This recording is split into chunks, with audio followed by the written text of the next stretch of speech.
Hi there, this is how you monitor lesson plan activity for a month view. So what you do is you go to the admin application. If you aren't there, then you want to click the navigation and scroll down to admin. And then from there, you will select the lesson feedback option. Make sure you're on the month tab and then select the school that you want to view the lesson activity for. So I selected Chalk High School. You can also select by group and narrow down your teachers that you want to monitor, but for now I just have it for all of Chalk High School. And here you can see the criteria. So what you can see is 62% of lessons have been planned by teachers. 15% of them already have feedback. 46% have attached a unit to their lesson plans. 54% have attached standards.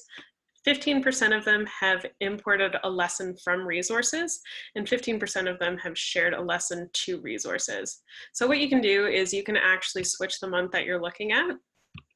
But for now, I'm going to stay on September. If you do get off of the month that you're currently in, you can always go back to the current month by selecting them this month. But what it's going to do is give you a quick overview of what the days of the month look like. So red, of course, means that nothing has happened. It's not very good data.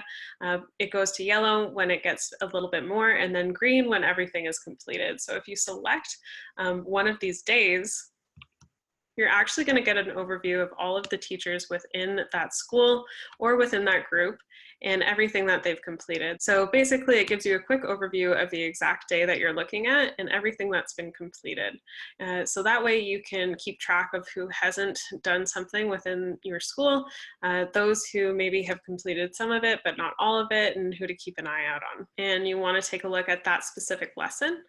You can actually go in and click the teacher, and it's going to give you that lesson that you were looking at or that day for that teacher right off the bat, so you can actually take a detailed look at it and leave feedback if you want to.